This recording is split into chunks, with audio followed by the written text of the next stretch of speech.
तीनों कृषि कानूनों पर विवाद थमने का नाम नहीं ले रहा। राज्य में इसे लेकर अभी भी सियासत तेज है। हालांकि केंद्र की मोदी सरकार द्वारा इन तीनों कृषि कानून को रद्द कर दिया गया है। कृषि कानून किसान आंदोलन, सियासत और राजनीतिक ड्रामा 2021 की पहचान बनकर उभरी।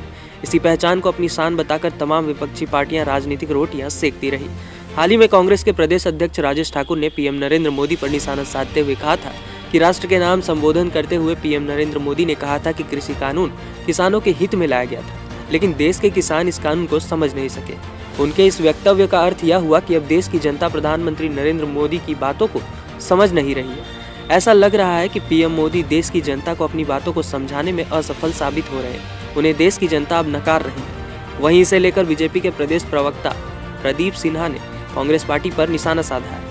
उन्होंने कहा कि कांग्रेस पार्टी को अपने गिरेबान में झांकने की जरूरत है। राहुल गांधी जहां से सांसद के रूप में चुनकर आए हैं, वहां पर मंडी तक नहीं। कांग्रेस कृषि कानून को लेकर बेवजह पीएम नरेंद्र मोदी पर निशाना साध रही है। इनके पास अब कोई मुद्दा बचा नहीं। यही कारण है ये लोग अपने सारे कार्यों को छोड़कर पीएम नरेंद्र मोदी के पीछे पड़े हैं।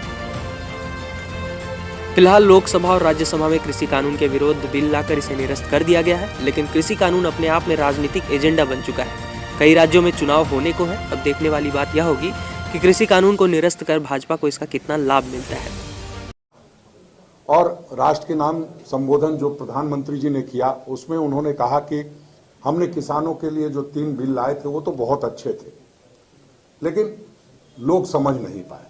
इसका मतलब ये हुआ कि प्रधानमंत्री जी अब लोगों को बात समझा नहीं पा रहे हैं, या लोग उनकी बात नहीं समझ पा रहे हैं, या यूं कहिए कि जो बरगलाते थे प्रधानमंत्री जी, वो बरगलाने में अब असफल दिखाई दे रहे हैं। कांग्रेस के प्रदेश अध्यक्ष राजेश ठाकुर जी को अपने गिरेबान में झांकने की आवश्यकता है। कांग्रेस पार्टी की जहां कहीं भी सरकारें चल रही हैं, चाहे पंजाब में हो, वहां पर कृषि कानून को लेकर इस तरह के प्रावधान हैं कि अगर कोई कॉन्ट्रैक्ट फार्मिंग से उल्लंघन करेगा तो उसको 5 साल की जेल होगी। राहुल गांधी जहां से चुनकर सांसद बने हैं केरल से, वहां एपीएमसी एक्ट ही लागू नहीं है, वहां कोई मंडी नहीं है। आप समझ सकते हैं कि विरोधाभास कांग्रेस पार्टी को समझ में नहीं आती है, लेकिन प्रधानमंत्री पर प्रश्न खड़े करना इनका प्रिय सगल हो गया है, प्रिय विषय हो गया है। अब प्रधानमंत्री ने जब अपने मन की बात में कही, राष्ट्र के नाम संबोधन में कहा कि हमारी कमी रही, हमारे तपस्या में कहीं कमी रह गई कि हम लोगों को समझाने में विफल रहे, और बड़ा हृदय दिखाते हुए 3 कृषि कानून जिसको लेकर किसान लंबे समय से आंदोलन कर रहे थे, उसको वापस की घोषणा की। अब इनको ये समझ में नहीं आ रहा है कांग्रेस पार्टी को कि अब हम मुद्दा किन चीजों को लेकर बनाएं।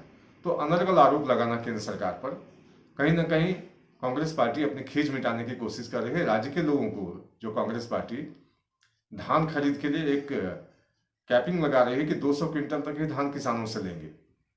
पहले की सरकारों में तो ऐसा होता नहीं था, लेकिन अपनी जब जिम्मेदारी आई तो किसानों पर ये प्रतिबंध लगाने जा रहे हैं, और अभी तक धान की खरीद भी शुरू नहीं हुई। भारतीय जनता पार्टी 15 नवंबर से धान की खरीद शुरू कर देती थी, लेकिन इस बार अभी तक धान की खरीद भी शुरू नहीं हुई है।